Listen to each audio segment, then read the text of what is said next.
If they running their mouth, then they looking for trouble. Ran right up in the knowledge, now they back in the huddle.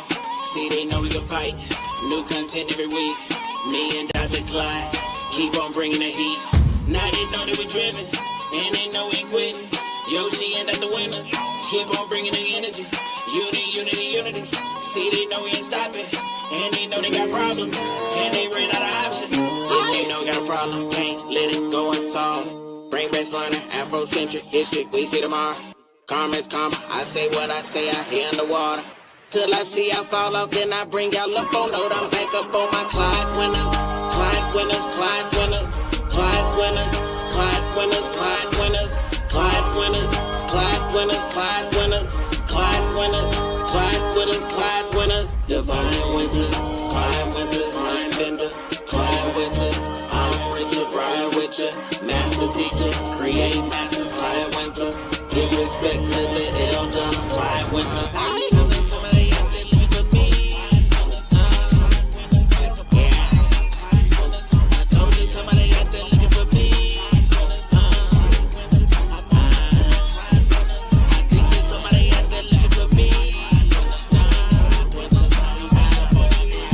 I think there's somebody else that looking for me.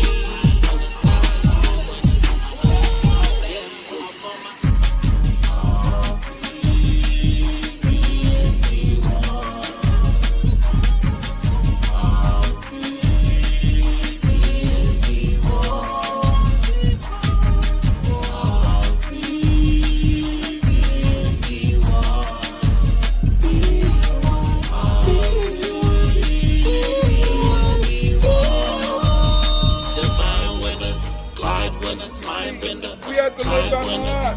We have to live by God. I have not done wrong. I have not robbed. I have not stolen.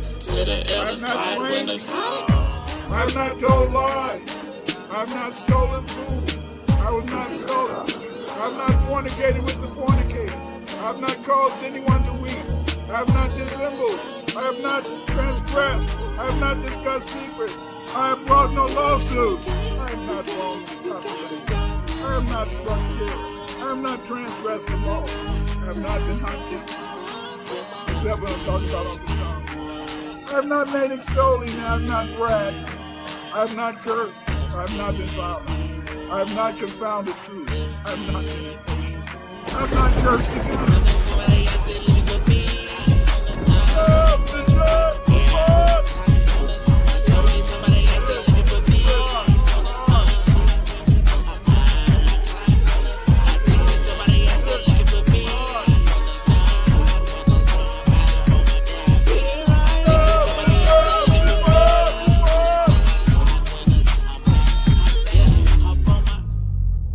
Dr. Winter's legacy is a testament to the power of knowledge and the unyielding spirit of exploration. His impact is felt worldwide, as he shares and enlightens at conferences, symposiums, and collaborative projects. His voice is a beacon in the academic world, challenging, inspiring, and always educating.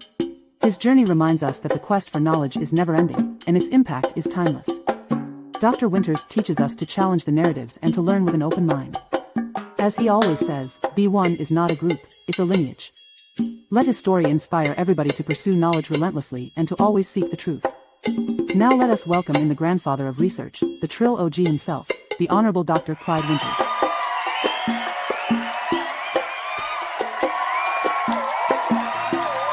Researcher, do the research. Oh, no. I don't get a kick out of telling lies.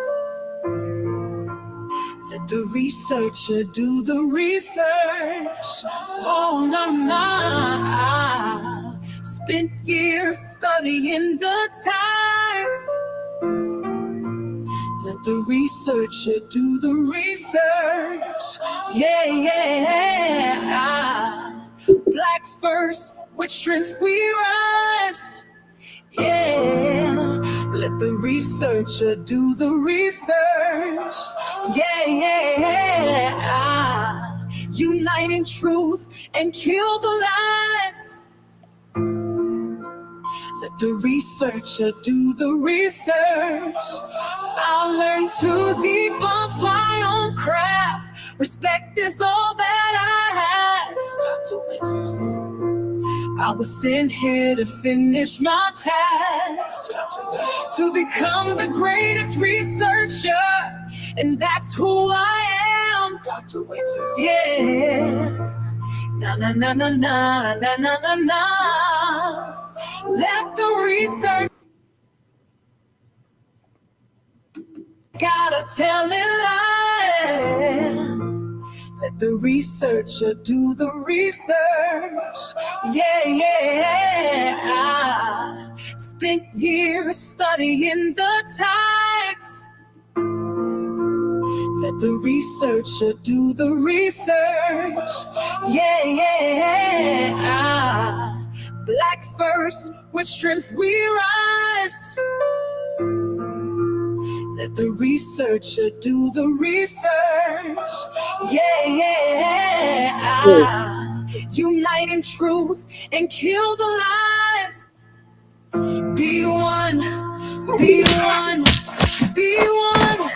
Be one to win this fight. We have to always we must remain unite. black Stand up first. for the righteous and let your skin shine bright. Be one, be one, be one, be one.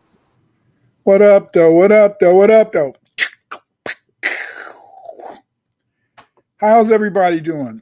Today's an exciting day. You know, this is an exciting year. It's starting off quite wonderful. Everybody's all G'd up. That's right, they all G'd up. They're looking for the OGs. And the OGs are like bees. But I want to thank everybody who showed up today. Yoshimad, Kenneth, Sirius. What up, though, to everybody? It's wonderful. This is a wonderful day. And what makes it a wonderful day is that, it's sun shining out here in Chicagoland. And a lot of positivity, I've seen a lot of positivity over the last couple of days. A lot of people are out there, trying to make sure that they're sending out good vibrations. And that's what it's all about, because, see, it is too much negativity in the world. And this negativity is coming from people who don't want to, in a sense, understand that we have to be ready to share the good times and think positive. I'll always believe that back in the there was a lot of predictions, and there's a lot of predictions that in the 80s it was going to be a lot of a lot of depressing things happen, a lot of things that was going to end in the maybe even bring about the end of our world. When it's the end of the world, it doesn't mean everybody's going to die, but the end of our world would be the end of our economic prosperity, our abilities to be able to produce good things, our ability, in a sense, to be able to make the world better. But one of the things that I think is very important, how you doing, Curtis, is that we have to, in a sense, understand that it's through sticking together, it's through being positive, and it's through understanding the beauty of this existence. The other day, TikTok shut down, and a lot of people got upset. But then allegedly, the Godfather, Donald Trump, was able to turn it back on, and that he's going to keep things on, he claims, even though in a sense this is impossible, because in reality, you can't really go against a Supreme Court case like that without, that's not apropos. But again, in this fantasy that we're living in today, in this fantasy world, and I'm calling it a fantasy world mainly because the factor, in a sense, is that a lot of things going on today are such that they wouldn't allow this to really exist, because, see, a lot of things that are going on are not really beneficial, for the people, And this is something that I think, we have to always be cognizant of. And by being cognizant of this reality, then we can be able, in a sense, to know what's going on and know what the truth is. And you're saying, what is the truth? Well, that's a good question. I guess the truth is whatever the individual or majority of people say is the truth. You probably say to yourself, how can that be true, Dr. Winters? How can something be true if only you, or maybe only a few people, believe it to be true? It can still be true because truth is whatever people, in a sense, claim. And so if it's one person, two people, it can be true. It can be true to them. This morning, I woke up. I, did a little chores, and now I'm on the making this video. That's the truth, isn't it? Yes, but it's the truth for me. Whereas, in a sense, is that somebody else, whatever they did, it would be the truth for them. And I think that this is very important to understand, is that everything is relative, but everything doesn't have to be, the same as it relates to other people. But what you can do is you can be happy and excited about, what's going on today. I'm so happy to see people that are being so inventive, people that are sharing so much of their knowledge, sharing so much of their wisdom, and this is what makes this period in history a very important time. Because see, for much of our history, we only had the mass media, ABC, CBS, Chicago Tribune, New York Times, Washington Post. We only had these mediums to be able to tell us about what's going on in the world. But luckily today we do have YouTube, we do have, in a sense, Instagram, we do have other social media mediums, and these social mediums, that exist today are allowing us to reach more people, and also to give people different ideas about what is real and what is unreal. And I think that this is good. I think it's all good. It's all good in the hood. And you say, Dr. Winters, you keep making appear that everything is good. Yes, you see, most things are good. It's only that people may deviate, and maybe people may, in a sense, make things to be kind of corrupted, make things to not really be as important as they could be. But that's only because of the fact that a lot of people, in a sense, refuse to acknowledge, what's going on. Today we're going to talk about why we know the first Americans were Black. This is a very interesting. And what makes this interesting is because the fact, in a sense, is that how do we know that the first Americans are Black? This is kind of it's a controversial issue for some people because, see, most people like to see us as others. They like to believe, in a sense, that we came from somewhere else. Justin Perry says, what do you think about Mexico recognizing Black Indigenous pre-Columbus? They do and they don't. They don't really recognize nobody really wants to recognize that it was Black people here in the Americas before anybody else. Because see, the thing is, that's not the official line. That's not the official standard, because see, according to most of the Europeans, that it was the red man or somebody else, anybody but Black, because of the fact is that they claim that because of slavery, a lot of people look down on the Black contributions to world civilization. This isn't necessarily true. This isn't, in fact, this isn't true at all. Many people just want to look down on this, or they want to, not give credit where credit is due, mainly because the fact, in a sense, is that they're just racist. They're just jealous, you see. And they're jealous because the fact is that we've contributed so much to history, You can't imagine, I don't think, you can't imagine how these archaeologists probably feel that they go and they discover this archaeological site. They dig at this site for years. They know that there's something about this site that can tell us about the ancient world. There's something about this site that can tell us real history, you see.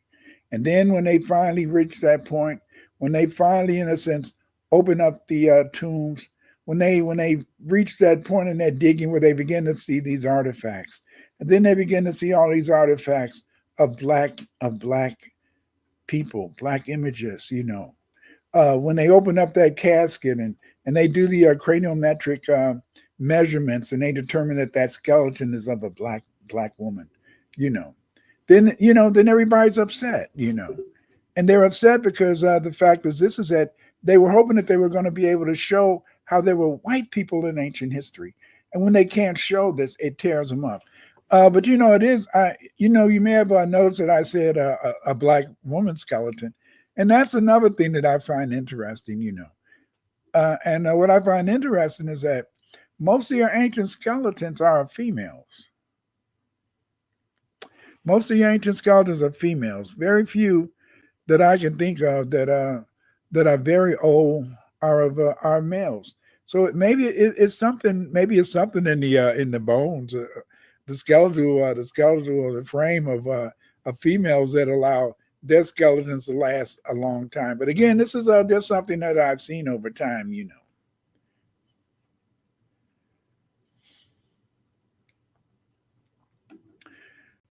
Kenneth Gardner says, Black people are the indigenous people of America, and I have an indigenous Black ancestry on my father's side. That's true, But that's the main thing is that it's this whole desire to try to give us some type of foreign existence. They want to make us be foreigners because they're foreigners, but that's not true. But let's get into this week's discussion.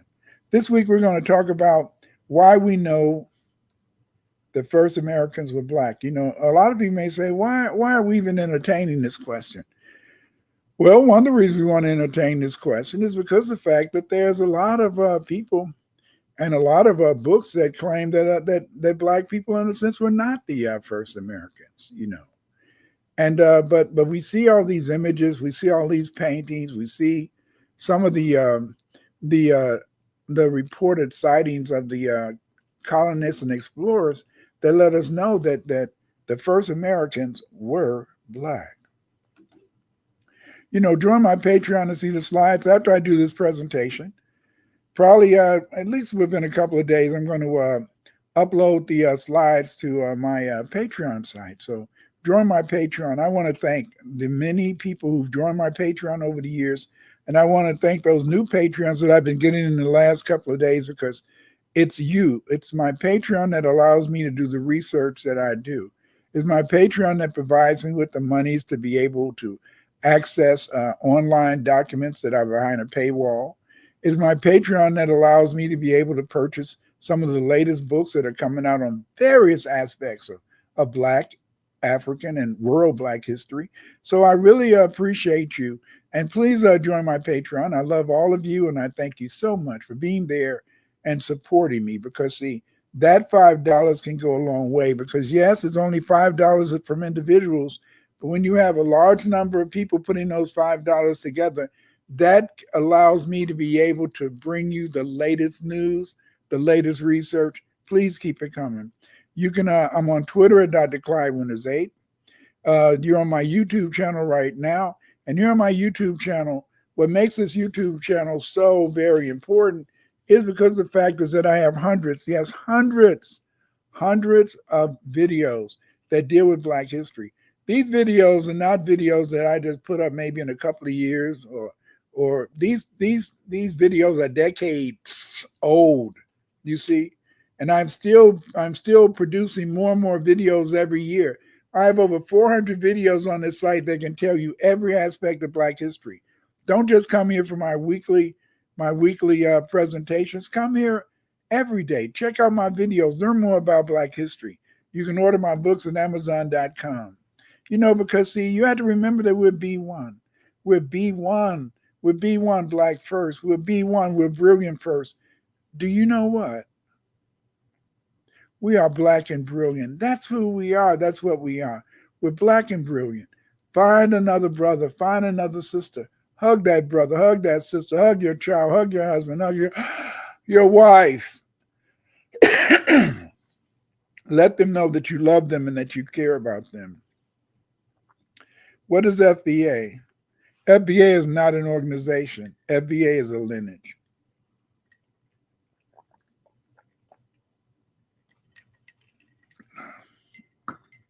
A lineage is lineal descent from an ancestor, ancestral pedigree. As a result, we are descendants of the Black Europeans, Africans, and Aboriginal Blacks who built the United States. Yes, we have a tripartite origin. Yes, out of three came one. Yes, and that one was Foundational Black Americans, FBA, baby. You can order my books at Amazon.com.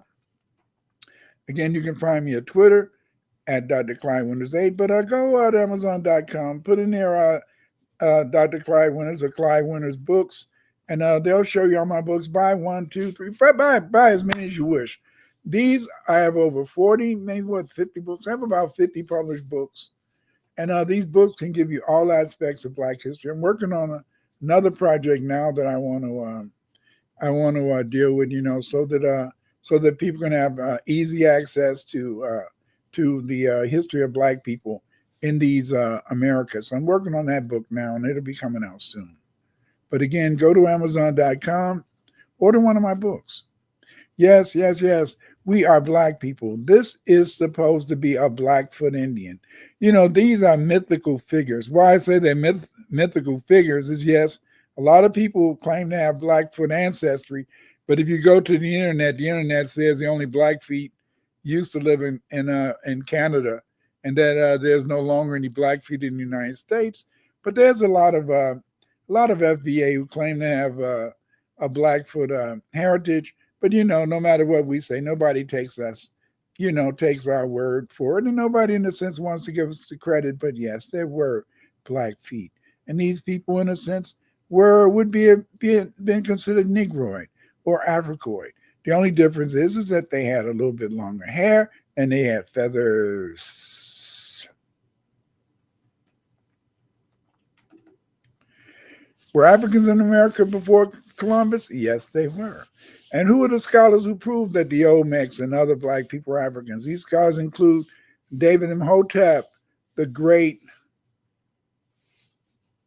Van Sertima, and of course, myself, Dr. Clyde Winters, David Imhotep, Ivan Van Sertima. We've all been working on the Black people who discovered these Americas, who invigorated civilization over here. FBA have accomplished much in the United States through our fight for justice, freedom, and civil rights. We are best known as a culture of creation and rightness. Yes, yes, yes. Foundational Black Americans are known as a culture of creation and rightness. As a result, we have made thousands of inventions that have benefited mankind, such as the light bulb, the telephone, the computer, the transistor, and etc. There are many mysteries of history. My book, Afrocentrism, Social Science, Paradigms, and Methods, can help you know how to research these aspects of our history. Check out this book. You can order it at Amazon.com. Granted, there's only one reality, but one's interpretation of that reality varies based on the outlook and experiences of the researcher. This book explains how to conduct Afrocentric research and also how to write about it. This is very important to understand. If you are interested in conducting research, here are a few pointers. Yes, yes, yes. These are pointers. Steps in conducting original research. Number 1, define the research problem or question. Identify a topical issue that requires further elaboration. Clearly articulate the research problem or formulate a specific question. Your research will have to begin with a question. It's something that you wonder about.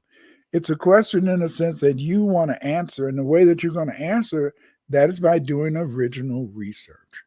First, you conduct a preliminary literature review. What is a literature review?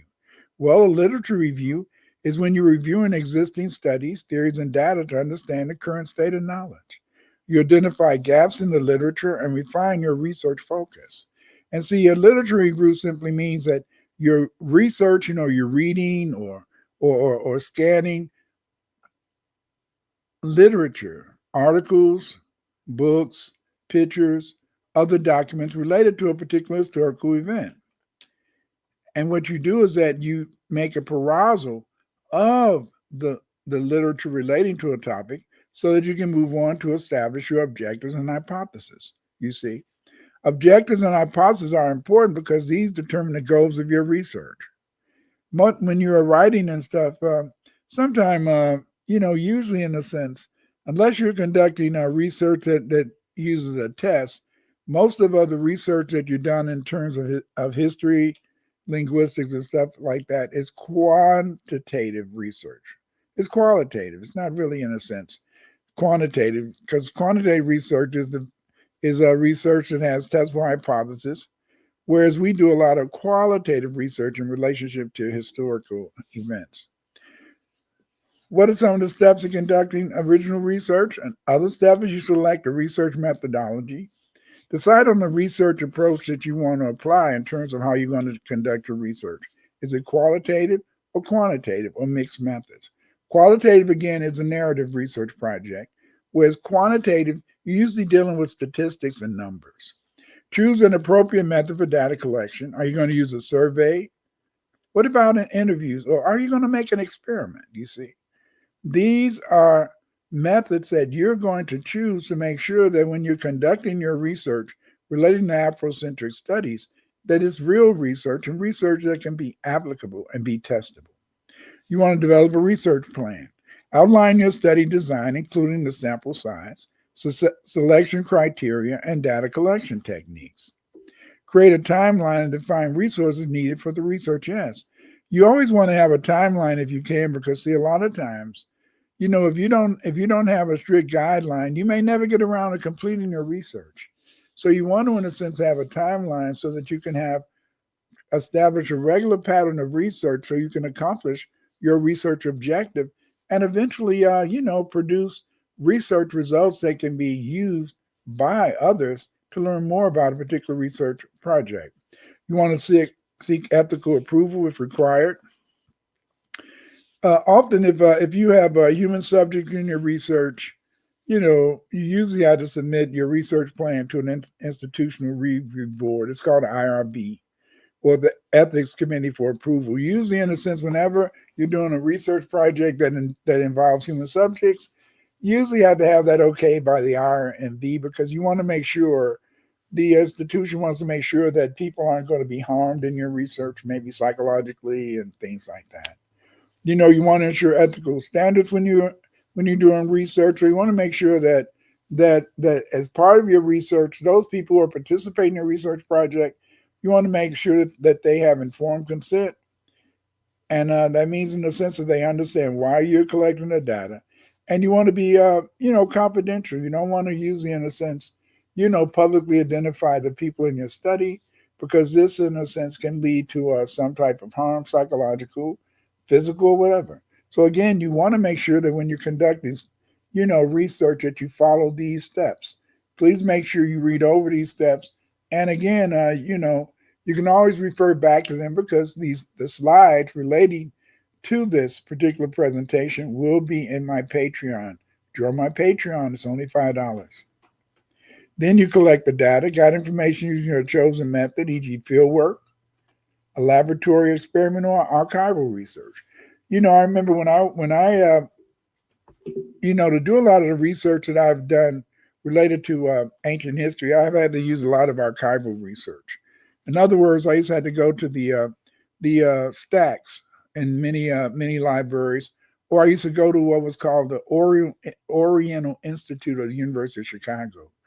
The Oriental Institute of the University of Chicago is a separate library where they have many studies of ancient history. It also includes a museum. Down in the basement they have in the museum they have artifacts.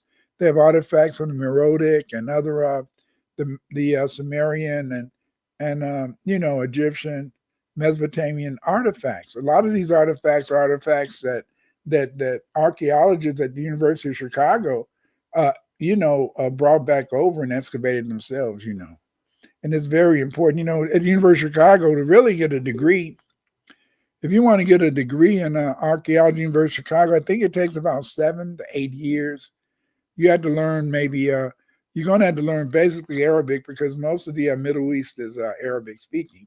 But then in addition to Arabic, you might learn Egyptian, ancient Egyptian, or ancient Sumerian or Assyrian. You're going to learn an ancient language too. So again, most of the researchers that have been trained at the University of Chicago are very well trained. I used to go there a lot and use their archives. I'd sit in there and I'd be that I'd be the spook who sat by the door, because I wasn't attending the University of Chicago, but I would still go in there and I would conduct research. The reason I could get away with it is because the fact is that as part of the University of Chicago, they have a very good theological program. So a lot of Black people go there to get degrees in the ministry, And so then because a lot of Black people could get degrees in the ministry, when I would go to the Oriental Institute Library, then they would just think I was maybe a seminary student or somebody trying to learn, when I was really there to get into those books, get into all those ancient texts that they had at the Oriental Institute. So I really enjoyed a lot of it. Back in the day, I used to go to the Oriental Institute and do a lot of great research. I haven't been there in a couple of years, mainly because of the fact that, I've been kind of lazy. Plus, I don't like to go through all those things. You got to try to get these info passes. Some places, like a lot of private universities, you had to get what's called an info pass, and you'd have to go to the main public library in Chicago, and then you'd get an info pass, and that might allow you to visit, a library at Northwestern University Library or University of Chicago Library. You might could get in there maybe about 3 or 4 different visits. So it's hard to conduct research with 3 or 4 different visits. That's one of the reasons why most researchers belong to some institution, and they belong to these institutions so that they can have access to the stacks, have access to the research material they'll need to do a good study. Again, in a sense, you want to interpret the results, you want to compare your findings with existing literature and theoretical frameworks. Then you discuss whether your results support or challenge existing knowledge. It's all about knowledge, and it's all about knowledge production. And I really believed, even when I was teaching high school or even middle school, I always felt that the learner should produce their own knowledge. And by producing their own knowledge, they're able, in a sense, to internalize that knowledge and be able to interpret it a little bit better. Some of the other steps of conducting original research, you want to draw conclusions. That's when you summarize key findings and their significance. You want to highlight contributions to the field and potential real-world applications.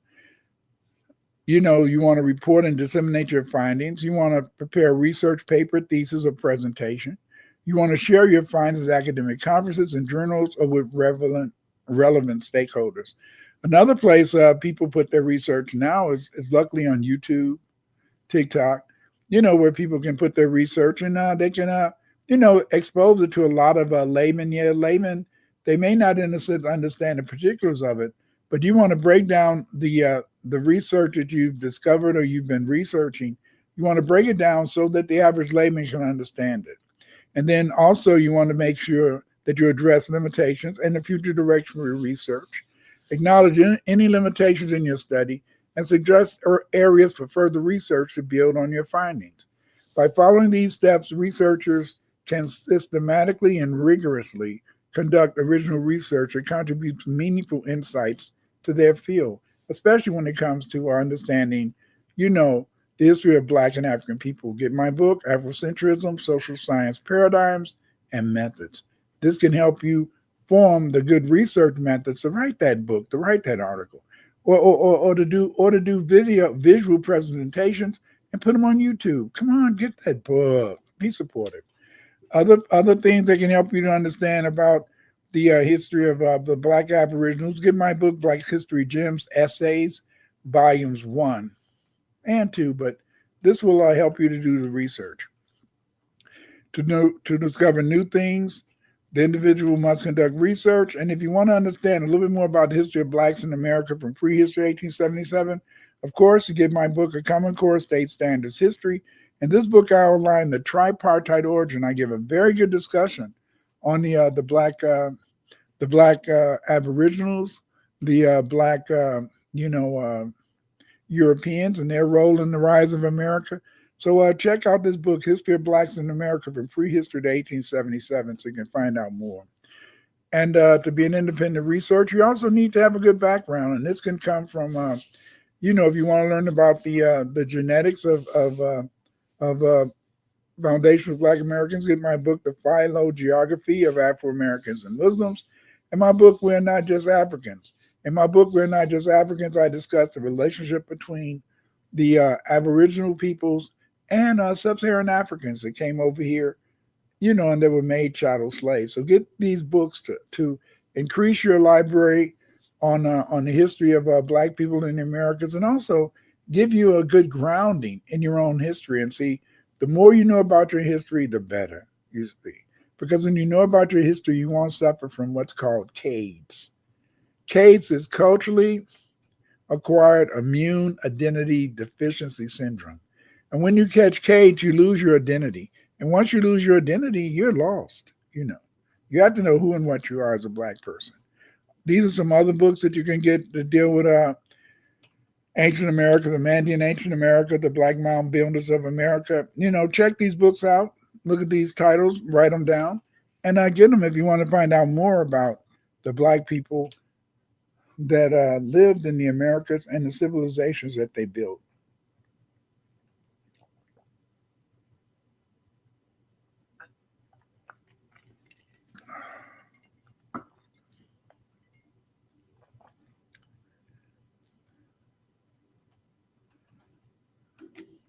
Okay, and then these books that can help you research is Pathfinder, Clyde Winters in Search of the Roots of Afrocentrism, a memoir.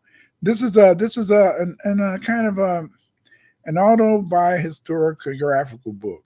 What I mean by an autobiographical book is that in this book, Pathfinder, I discuss in a sense my my life as a researcher, some of my research techniques. So it's both a book, it's both a memoir that discusses my life, but at the same time, it can tell you how I became a researcher and can help you to refine your skills as a researcher and know how and what to look for. Again, get my book, Black History Gems Essays. This book has a lot of information on how to be a researcher. What is the third race? Many people get it twisted when they think about the Americans or the Indians and the African or the Negro race. This was in an atlas back in the day, and this was talking about the American Indian race. They said it was only found in Americans of a deep copper color, straight black hair, high cheekbones, eyes black, sunken, large faces, and robust bodies. This, in a sense, was a generalization because many of the American or the Indians, they looked like black people. I mean, look at this picture of what they call the fourth race. They call it the African and Negro race. They have a jet black skin, low narrow forehead, black woolly hair, thick lips, long heels. Just look at this. Look at this. Look at these pictures. If you look at these pictures, the only difference is that the American, his hair's a little straight, and he's got feathers in his hair, whereas the so-called African and Negro, he just had a little bit more curly or crinkly hair. It's very important in the sense that the European has successfully been able to rule the earth and rule us based upon a sense, divide and rule. They can dominate us by allowing us to see and don't see. What are you talking about? That's what I just said, to see and don't see. Look at these two pictures.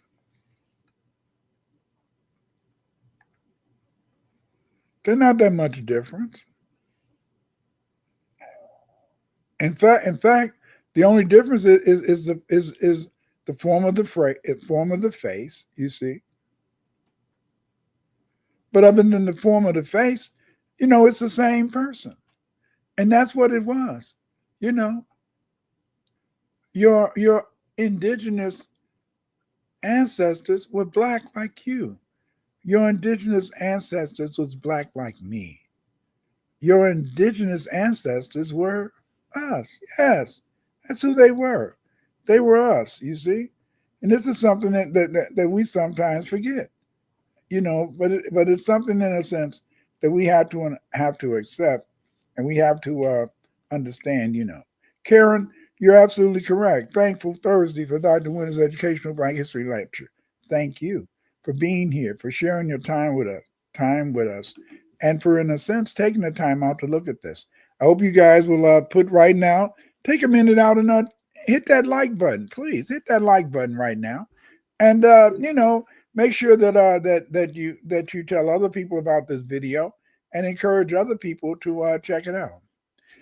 There's so many black tribes that formerly existed. Alphonse de Quatrain Fengis claimed that the black tribes of Latin America include the Chacos, the Manabis, the Yaruras, the Guaranis, the Charros, the Yamasi, the Zinzandel, the Chantal, in addition to numerous ethnic groups along the Orinoco River in Venezuela and the Isthmus of Darien. The Tizandal and the Chantal, those were Mayan tribes. Often we believe in it. Often, in a sense, they talk about the Mayan Indians. It's that's a made up term. There's no group that ever called themselves Maya in ancient Mexico. They were basically known by their tribal name: Tizindal, Chantal, etc. Yucatec, all that. The major Native American confederation was made up of Black and Mongoloid Native Americans. These confederations include the Iroquois, the Muskogean, and the Algonquin. Because they were blood brothers, Black and Mongoloid Native Americans often shared the same names for their tribes. Yes, yes, yes. Often how it began in the sense is that, many of the Red Indians, when they began to migrate eastward and they ran into the Black Indians, a lot of times they were adopted. Yes, they were adopted into these Black tribes, and that's how they were able, in a sense, to get these names. Oglethorpe returned to England in June 1734. Oglethorpe was an explorer, and he took with him many Yamacraw Indians, especially Chief Tamachichi and Sanuki, his wife, their nephew Tunahoe. As the principal mediator between the native population and the New English settlers during the first years of Georgia's settlement, Tamachichi contributed much to the establishment of peaceful relations between the two groups. Here you can see some of the white people who formed the colonial government, and you can see some of the Black Indians, the Yamacraw, as they, in a sense, visited London. So the European has always been, he's always been, in a sense, kind of slick. He'll play along with you. He'll sell you a bill of goods. He'll make you fight in your head and make you really feel comfortable. And then usually stab you in the back. Some of the Black Native American tribes were the Blackfeet, the Cree, Choctaw, Castanillo, the Kashida, the Lenape, the Mandan, the Manican, the Mendiki, the Mandinka, the Nanaco. The Manican, Mandinka, and Nanaco, very interesting, is that these three Indian tribes, they spoke the Mandi language, which was a language that is spoken in many parts of West Africa up to today. Then you have the Narragansett, the Naudawesi, the Neantes, the Ohlonies, the Potawatomi, the Pequot, the Ramapo, the Shinnecock, the Seneca, the Seminoles, the Secolan, the Tamacra, the Tzayawa, the Tuscaroras, the Wampanoag, the Washita, the Yamasi, the Yamacraw, and the Yuchi. These were all black. These were all Black tribes, and all these Black tribes, they grew what was called the Three Sisters. And the Three Sisters, those were the crops: maize or corn, beans, and squash. These were the basic three foods that our Aboriginal ancestors used to eat, and that was maize, beans, and squash. The basic organizing principle for Black Native Americans was the tribe. The Black Native American tribes would then organize themselves into confederations to meet threats from enemy Indian tribes and Europeans. These confederations were made up of Black and Mongoloid Native Americans. You can find out more about these various tribes, and I mentioned some of them earlier. And it's important to understand that these Black tribes were spread all the way from Canada, Quebec, Canada, and Ontario, all the way down to Kentucky, into Massachusetts, Ohio, And California, I mean, it was just black tribes all over the place. Get these books, we're not just Africans. History of Blacks in America, from prehistory to 1877. Get these books, find out more about those foundational Black American tribes. These are just this is some of the iconographic evidence, that we have in addition to skeletal remains and eyewitness accounts. These are some photographs that they took in a lot of days, but you can see some of the tribes, the Dalis, the Algonquin, the Powhatan, the Shinnecock, the Navajo, the Kilansini, the Chata, Cree. The Seminoles, they always say the Seminoles were a tribe, but the Seminoles, that name means runaway. So it wasn't really any Seminole Indians, because that was just the cynical, that was just a name given to the, it was a Spanish word for runaway slaves. So when they talk about the Seminole Indians, the Seminoles were mainly in the sense where black people had ran away from the plantation and they formed their own tribe. The final source for Aboriginal history of FBA are books written by colonists and explorers. See the history of the present state of Virginia in 4 parts by Robert Beverly, for example. Beverly wrote, and I quote, "The method of the Indian settlements is all together by cohabitation in townships from 50 to 500 families in a town. And each of these towns is commonly a kingdom. Sometimes one kingdom has the command of several of these towns. When they happen to be united in its hands by descent or conquest, but in such the method of the Indian settlements is altogether by cohabitation. Sometimes one king has command of several of these towns, when that happens to be united in the hands by descent or conquest." Very important. What did we learn from this statement? Number one, we learned that the Aboriginals lived in small communities. We also learned that each Aboriginal community was considered a kingdom. In some cases, an Aboriginal king or chief might be recognized as the leader of multiple communities. So this meant, in a sense, that this would, I guess, if they had different communities, that's kind of like an empire, maybe. It depends, but I guess when you think of an empire, you think of an extended period of time. Beverly also told us in his book, and I quote, "The manner the Indians have of building their houses is very slight and cheap. When they would erect a wigwam, which is the Indian name for a house, they stick saplings into the ground by one end and bend the other at the top, fastening them together by strings made of fibrous roots, the rind of trees, or of the green wood of the white oak, which will rive into thongs.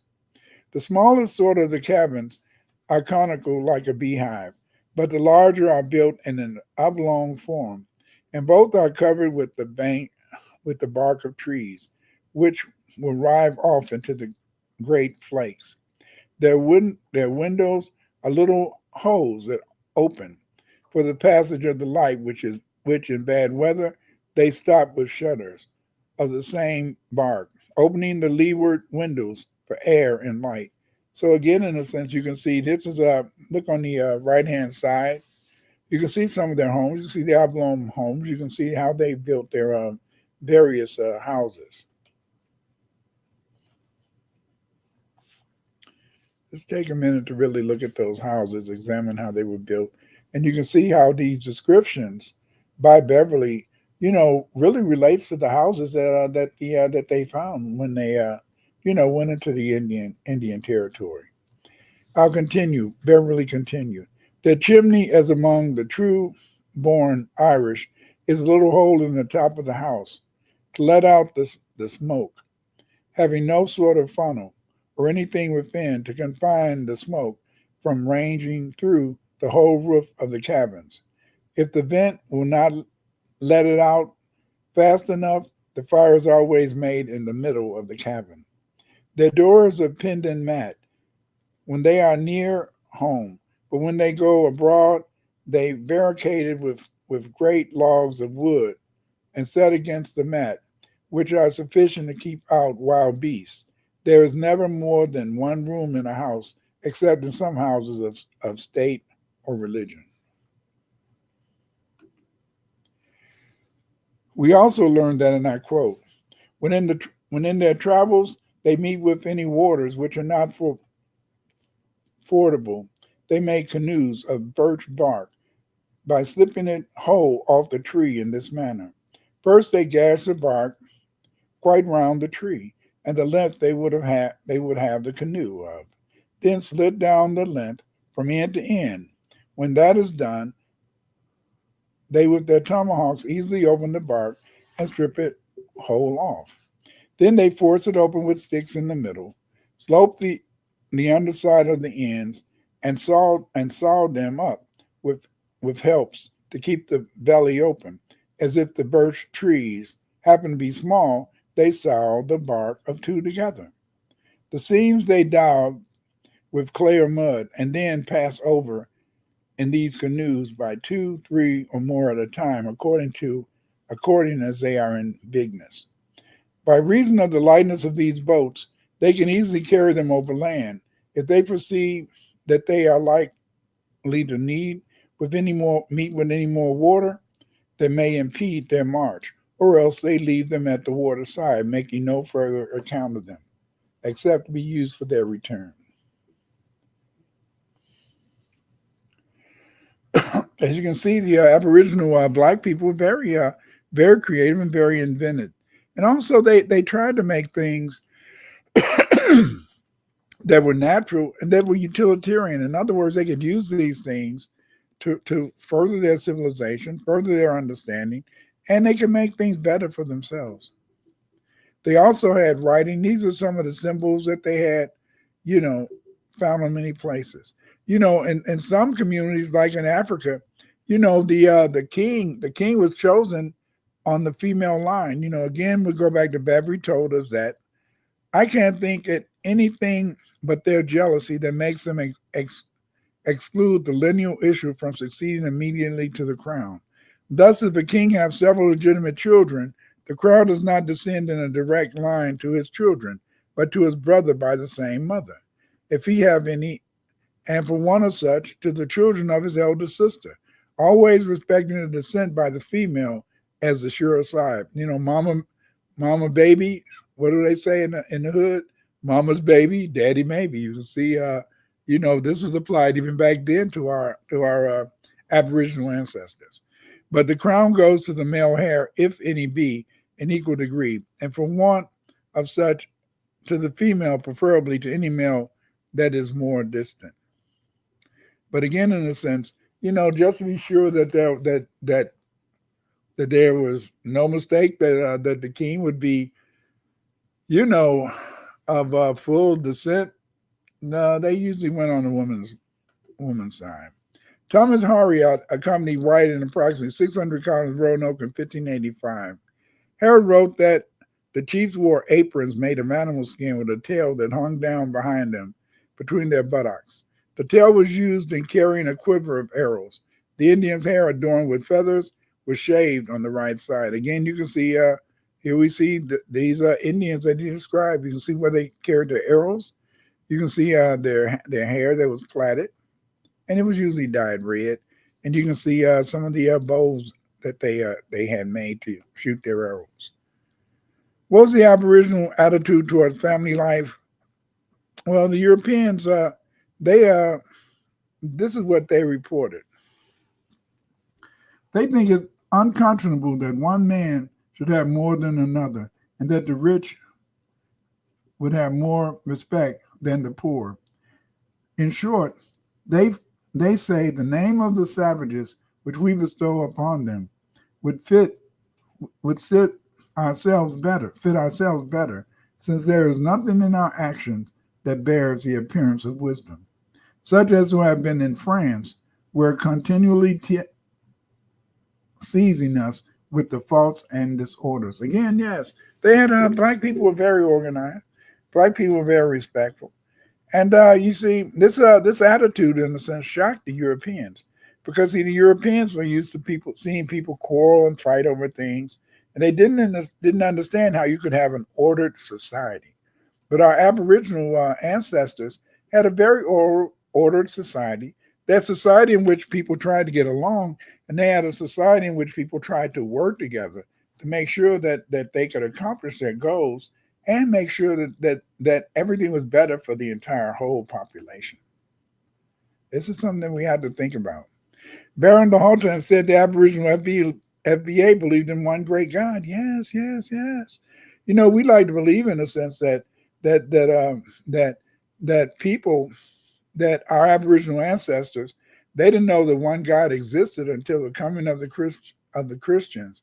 And the Christians, in the sense, I suppose, would have been the ones that really spread it. But we find that those explorers said that the Aboriginal ancestors were already believing in one God. You know, I quote: "Beliefs of the savages of their conversion are the savages are convinced that there must be a God, because they see nothing amongst material beings that fulfills necessarily and by his own nature.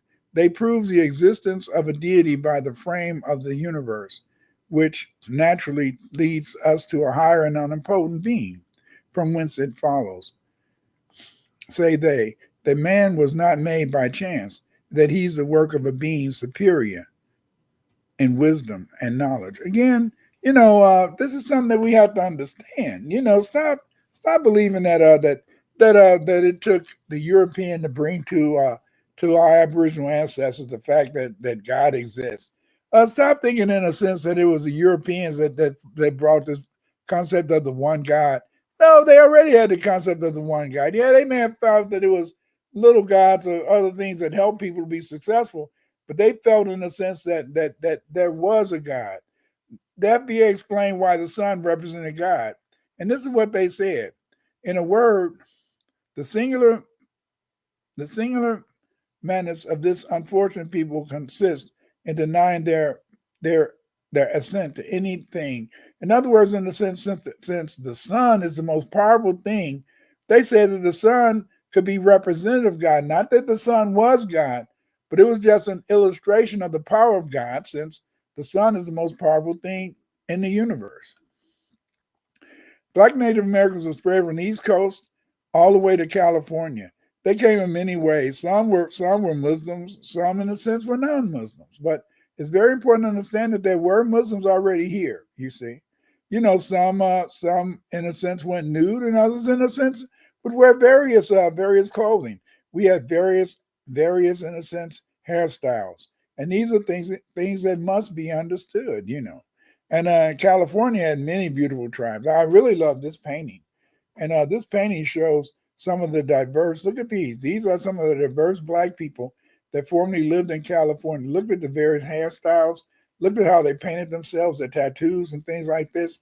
These were called the Ohlone people. And, this is a very important group. And it also shows, in a sense, the diversity of these people, the diversity of the culture. And it also shows that Black people have always been inventive, when it came to hairstyles and other ways to look good. You see, these are some other Indians that lived in California. Louis Choros in 1795 to 1828. He was a German Russian painter, and he left us many of these paintings.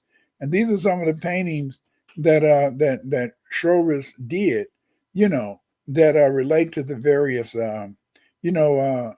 Black Indians that lived in the Southwest, lived in California, and places like that.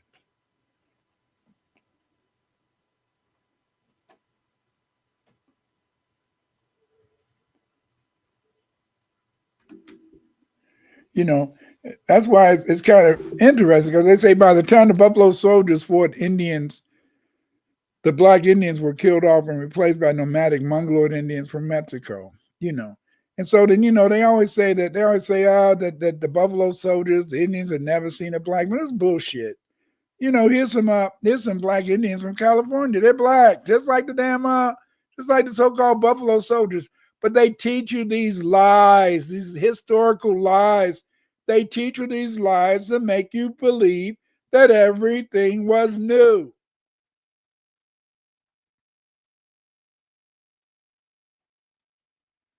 family. That's why we had to do our own research. That's why we had to conduct the research ourselves so that we can show our true history. Stop and then and you get away from seeing all these so-called made-up ideas. Again, here's some Blackfeet. Here's some my Indians, in a sense, some of the southern tribes. And as you can see, these southern tribes. Look at the diverse outfits. Look at the dresses. Look at the clothing of these people. You see, we are not, in a sense, a people who just dressed or acted a specific way. We were very unique, and we're still very unique as FBA all the way.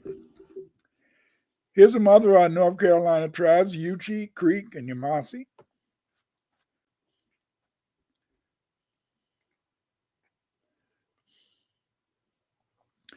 It's kind of interesting how the Indians tie their babies on the back. But, until very recently, I didn't know that even in Africa, they used to tie their babies on their backs too. So it's kind of interesting. But again, unless you travel or unless you've done a lot of research, you would get it twisted in terms of understanding the relationship between these people. Just because they share these cultural traditions or these cultural expressions, that don't mean that these people had come directly from Africa recently. See, we do know that people had always been traveling from Europe and Africa to the Americas, but we also know that for much of America's history, it was under ice during the Ice Age. So again, we know that many of the people, in a sense, that lived in America had come from somewhere else. Here's some pictures of some Carolina Indians. Again, you can see, that they would be considered Negroes. These are some of the Uchis. Same with their rifles, their blankets. Very interesting bows and arrows. It's we often don't think about the whole idea that the frontier back in the day. We always just see, from looking at these movies, you see a lot of Europeans. We see the old West as being populated with Europeans and so-called Red Indians. But as you can see, it was not entirely true. That's not a true or representative picture of how the Americas was. Because these Indians, as late as the 1730s were basically mid-1700s was still basically black. You see? Here's some other pictures of some of the other Indians that frequented, or the Indians that they found. Again, you can see that they were black like you, black like me, black like us. Yes, black and beautiful FBA, baby. Again, here's the Secretarian and here's the Yamacraw, you see. But the black Native American had many wars, first the Spanish and later the British colonists. These black Native Americans lived on the Atlantic seaboard from New York all the way down to Florida. These black Native Americans fought bravely for their lands. Some were sold into slavery in the Caribbean. Others were made slaves or identified as Negro or identified as freemen in the South. So again, in a sense, they began to steal the heritage of these black Indians by calling them either Negroes, calling them freemen, anything but by their ethnic name, so that they could, in a sense, make you feel, oh, these people aren't related to they're not the Aboriginal people. These are just like the Negroes. And the Negroes came over as slaves. That was all propaganda to keep us in check, and also deny our, in a sense, creativity and environment here. But the black Native Americans had many wars, and this is what led to them being enslaved. Here you can see some of the various tribes that formerly existed in down in the South: the Tuscarora, the Kadamba, the Yamasee, the Yuchi, the Oshie Creek, the Upper Creek, Muskogeans, Chickasaw. Creek was a name that they gave to a lot of people, I guess, because they lived near a creek or something like that. But as you can see, it was complicated. And you see the Yamasee, but you can see how these lands, were full of various black people, and these black tribal groups, in a sense, they lived in various territories. But again, they tried to keep their population small. The average town, didn't maybe had as many as 100 to 200. So again, in a sense, the size of their populations and the diffuse nature of their city, their towns, that made it possible for Europeans to really have an opportune way in terms of defeating the black people, and they destroying them, exterminating them too, because they were in small communities. Then often, in a sense, the various black tribes would unite with the whites to attack the other black tribes. So again, we played a significant role in our own self destruction.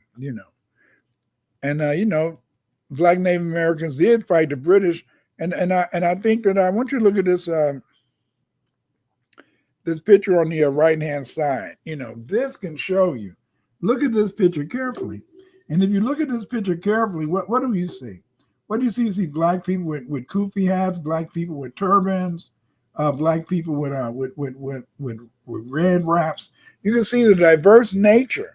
Yes, it was a diverse group of black people that had various heritages that were fighting the British. See, but we take for granted there was one group and these were just some black. No, no, no. The Aboriginal black people were not, in a sense, one uniform group. They belonged to various tribes. See, and these tribes had various histories, different histories, and many of them spoke languages that may have been dissimilar. What they did is that they did have a lingua franca. A lingua franca is a joint language, or a language that many people, in a sense, could speak in areas where there were people who spoke multiple languages. But this lingua franca was kind of like a leak language that allowed the people who spoke the lingua franca to be able to communicate with other people who lived in the area, even though they belonged to different tribes and they spoke different languages. These black Native Americans were made into slaves by the colonists. Some of them were sold into slavery in the Caribbean. Hundreds of thousands of black Native Americans were sold to Caribbean slaves. If you want to find out more about this, get my book, We Are Not Just Africans of Black Native Americans. And again, this book talks about the relationship between FBA and, in a sense, Aboriginal black people. In summary, Africans colonized America as early as 100,000 years ago. Another group of Africans carrying the Southern Toolkit, the Solutrean Toolkit, arrived in America 25,000 to 13,000 years ago. In addition, 20,000 Africans came to the Americas with massive Abubakari and Mali. As a result, there's no way you can claim you don't have African ancestry. As a Hebrew, you probably have a unique form of music, but the instruments are of African origin. As a result, your ancestry is African. And as a result, you are African, just like a Caucasoid in the Americas was still a European. Yes, he was still a European. Some of the books that you can get that deal with some of the experiences of blacks in the early Americas, again, get this book, Robert Beverly. I like Robert Beverly's book, The History of Present State of Virginia. I like the book also by Baron Hawkins, because these books, in a sense, where you have early Europeans talking about the black tribes that they came in contact with, talking about their habits and culture, their habits and customs, and this is very good. So check these books out, And of course, you can get my book, We're Not Just Africans, and get my book, The History and Culture of the Black Aboriginal Americas. These books, in a sense, can all give you further insight into that experience. Here's some more books.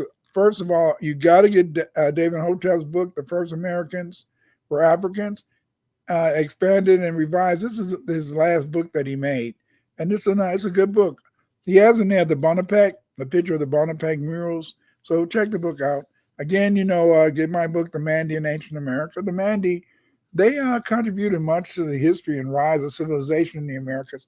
Check that book out. Get it. And of course, my book, African Empires in Ancient America. In this book, you learn, in a sense, that there were not just individual Africans who came to the Americas, but after these Africans, these black people came to Americas, they created their own empires. Again, other books, The History of Blacks in America, Free History, 1877. We Are Not Just Africans. The Black Mound Builders of America. And finally, history and culture of the Black Americans. Get these books, learn more about your history, know where we came from. If you know where you came from, you can know your creative spirit. You can know, in a sense, the things that you can do to make your culture great, make yourself great. Stop feeling inferior. Stop catching K's, culturally acquired immune deficiency syndrome, where you lose your Blackness because you don't know your history. That's why I spent all these years, these many years, writing these books. That's why I'm continually doing research, not just in a sense to enlighten myself, but to enlighten you, to let you know who you are, where we come from, and how we can make our lives better as Black people. Again, get my book, Pathfinder. It tells you how to do the research. And Pathfinder explains how you should study Afrocentric history. It is an autobiohistoriographical book which discusses Afrocentrism from my perspective as an Afrocentric scholar, and tells you how to do the research. And I give my book, Black History Gems, Essays. Thank you. Again, this is very, very exciting. I'm very happy that I was able to share with you today, this discussion about our history, And Tones Phi, thank you for joining. Thank you for joining us, Tones Phi. Brad,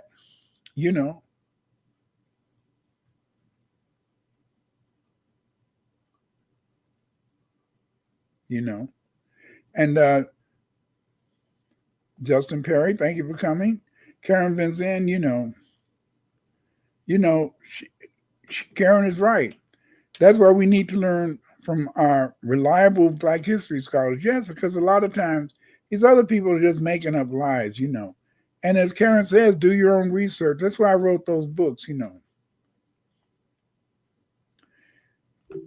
then it says, greetings, Dr. Winters. Is it true that most of the mounds in the United States were built by Black people? Yes, but I'm kind of hesitant, but that's because the fact is that it's complicated, because the mounds go back, numerous go back, thousands of years. And it were in a sense, the Red Indians, I don't think they built any mounds. They were basically a nomadic people, and because they did have the teepee, they did move around a lot, the Red Indians. It was the Black Indians who were more sedentary, who usually stayed in one place. Series B, always a pleasure, Dr. Winters. Thank you, Series B. And David Haley says, "Happy Friday Eve, everyone." Yes, happy Friday Eve. We gotta make sure, in a sense, we understand that. Okay, here's another comment by the Alhambra Society. Itamokla elder, I sent you an email concerning you being a guest on our YouTube channel. When time permits, please respond. Send me an email and I will try to work something out. I don't mind being on your show. I don't argue though, but hey, send me an email. Put your email here and then I can have it. Or, my email address, is known.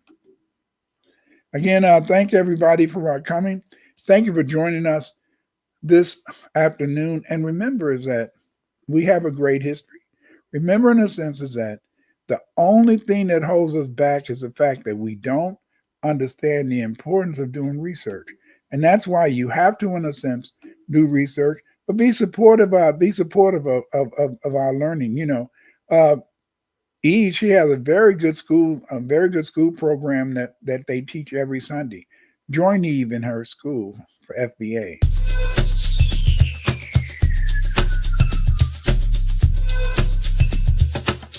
Supplemental learning for your mini.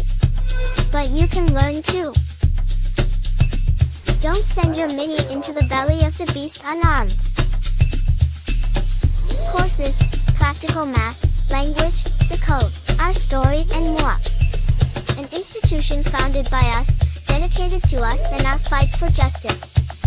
Here you will learn ways to combat the system using the same information they are trying to keep away from you. Welcome to FBA Sunday School.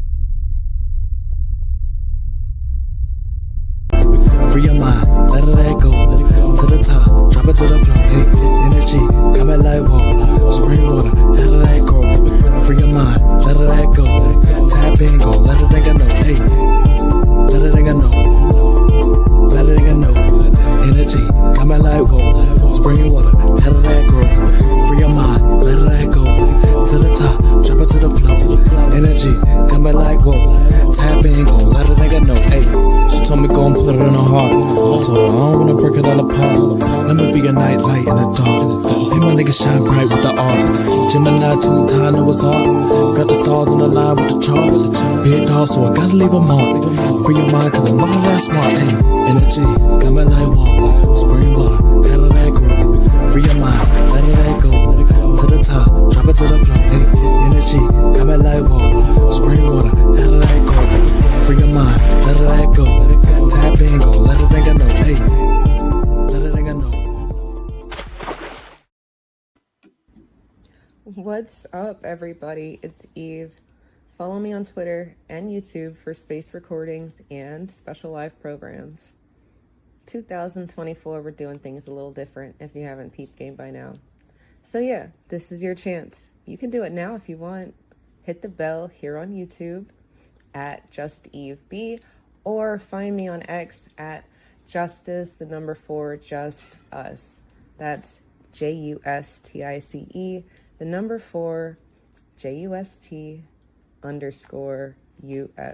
And if you feel so inclined, support my channel and the work we do over here.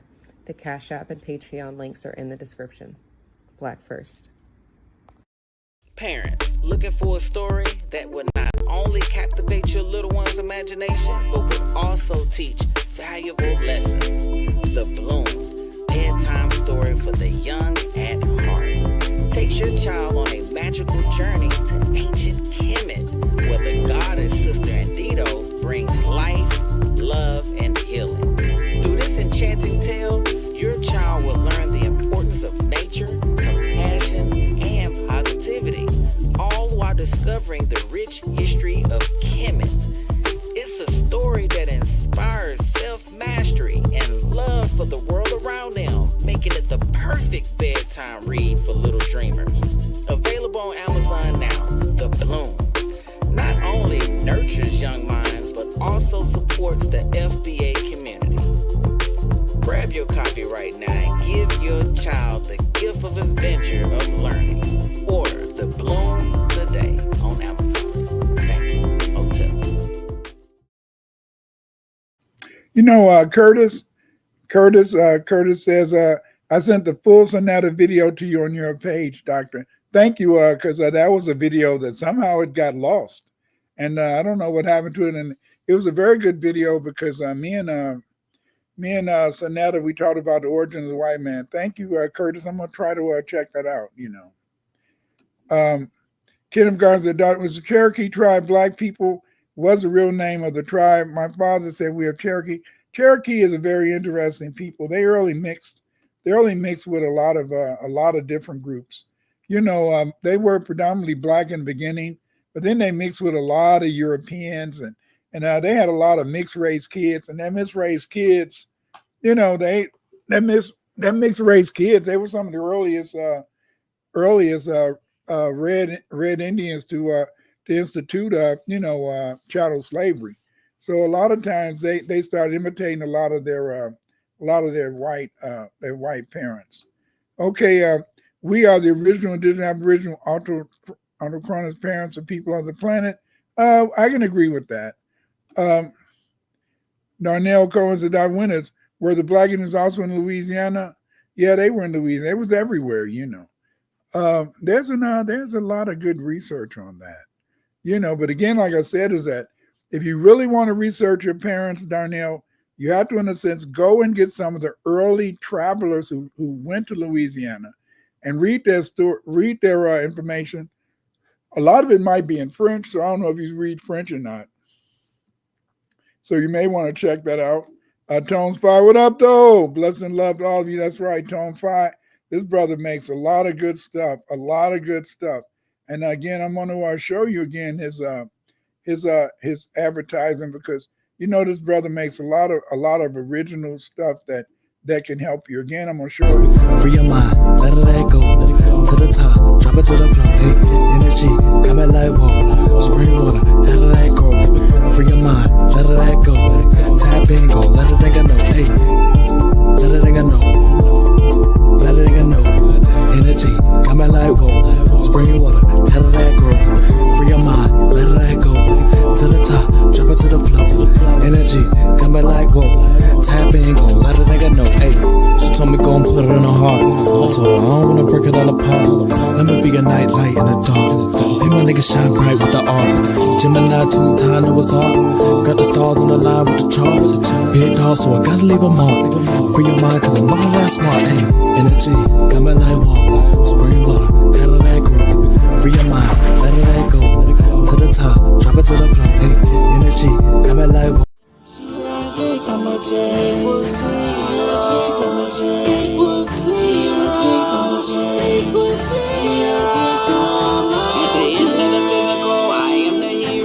Spiritual essence equals zero. I never change, remain the same. My respect for nature and my brain. The Black American experience is the most traumatizing experience that any other human has ever experienced. PTSS, RBTS, IV, B68, HF, and RBF. Racial battle fatigue. How many times was my family wept because they can't see? Slaughter us on camera, offer us help. And I see us saying master help. Imposter syndrome, dead nature. They never wanted the mean, just wanted our wealth. Lazy, pathetic, inbred. Criminals, murderers, half-dead. Straight out to Ice Age on another masquerade. With one purpose to divide and conquer. Most of us come from a sunken place. Shadow work will return us back in shape. Back then, even now, they still the best. And I upgraded and I remain the best of best. Can't keep us from thinking. On the cool, we let they ship sinking. No religion, sex addiction, food addiction, death addiction, substance, self-help addiction. You know, Kenneth Gardner says that, he says, when some people say the slave trade never happened and life didn't start in Africa, but here in America, we have, we have too many books and articles, pictures of that the slave trade existed. We know that, many of our ancestors, I don't know about you, if you're, I don't know, Kenneth, if you have ancestors that grew up here, but I mean, our great grandmamas told us about how they were treated during slavery and what their parents taught them. So we know that slavery did exist, and so then the only people who can say the slave trade never existed were people, in a sense, who did not grow up in America, that don't have Black parents and things like that, because in reality, in a sense, our parents told us where they came from. Yeah. I know that my parents, they came from Mississippi, and my wife, my baby doll, I miss her a great deal. Her parents came from Arkansas, and so we know where we came from. That's all bullshit when they say that Black people don't know where we came from. And most of the time, we even know what tribes our ancestors were. So that's all bullshit. But again, a lot of people like to live a lie. I don't like to live a lie. I like to, in a sense, tell the truth and shame the devil. Because see, it's only by telling the truth that you can really, in a sense, understand that. But the thing that destroyed us was that we sold each other. Yes, we sold each other. Our identity and our culture as Black foundational Americans. Yes. Wars between Black Indians and whites were manufactured to produce Black slaves for whites. The English, the French, and the Dutch provided the Native Americans with guns, rum, and cheap goods to purchase Native American Indian slaves. Between 1670 and 1720, many Black Native Americans were enslaved. The Black Native Americans were sold into slavery throughout the 13 colonies, Mississippi Valley, Canada, and the British West Indies. The majority of Black Native Americans sold into slavery by whites and Indians. Slave traders were the Choctaw, the Yamasee, and other Carolina tribes. Yes. Many of these tribes, like the Mandi, Mandinga, many of these tribes, we lost their names. And their names have been lost to history because of the fact, in a sense, that when the European came, as he conquered these Black Indians, he just made them slaves. And so Over time, in a sense, their nations disappeared. Over time, in a sense, their history wasn't recorded. Over time, they were even able to deny that Aboriginal blacks even existed in America. You know, you guys, that was videos made by Yoshimod. Mostly all these videos were made by Yoshimod, the genius. Please go to Yoshimod, .gumroad.com and buy his stuff. Go to Yoshimod, YouTube page. Support Yoshimod. This man, he has a very beautiful video now where he discusses what happened with TikTok. This video, everybody should check it out. Go to Yoshimod. Check out his videos. You see, they wanted to give our Aboriginal ancestors gifts. And the only problem with the gifts that they gave us was that often these blankets that they gave us carried smallpox. Yes, diseases. They also, in a sense, gave us another gift, rum, fire water. And this rum caused an addiction among us. In a sense, it led to a demand for guns because it incentivized Indian slave trading. Yes, the first slaves sold in America were Indians, black Indians, selling other black Indians to Europeans to work on their cotton, not on their cotton plantations, their tobacco plantations, their rice plantations. Yes. We sold each other over here, just like in Africa, because of the fact is that we failed to understand that we are one. We should be united based upon our identity and our culture as black foundational Americans. Yes. Let the researcher do the research. Yes, let the researcher do the research. Dr. Clyde Winters, let him do the research. We need more researchers like Dr. Clyde Winters. Yes. Let the researcher do the research. Yes, we don't understand that it takes people who want to do research to be able, in a sense, to tell us our history. Yes, many people have taken my course, The Afrocentric Researcher. You can take it too. All you got to do is join. But if you don't, in a sense, join, understand that it's through your hard work, through your persistence that you can become a researcher. Yes. Let the researcher do the researcher. You know what? I've written some books that can help you to be a researcher. Those books are Pathfinder, Clyde Winters in Search of the Roots of Afrocentric Studies. Yes, this book is an important book. It'll help you learn all about your history. My other book is Afrocentric Researcher by Dr. Clyde Winters. This book, in a sense, is the most important book that you will find. What makes this book important is that the Afrocentric Researcher provides you with a course. Yes, provides you with a course outline that tells you all the things you do to be a great researcher. Yes, get these books, The Afrocentric Researcher, and in a sense, get my book, Pathfinder. These books are the books you need to be successful, the books that will make you a great researcher. Get these books, but let the researcher do the research, but you can be the researcher too. Reparations, baby, reparations. We deserve reparations. We deserve reparations like yesterday, not just today. No, not just today. We deserve our reparations. Give us our money, baby. Cut the check. Cut the check, black first because it's brilliant. People talk too much. Say less, remain on code, follow the spirit. When the going gets tough, it's time for resilience. Cut the check, black first because it's brilliant. People talk too much.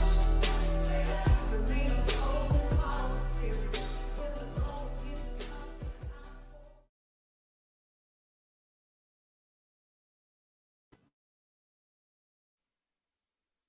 The only thing that can save you is be one.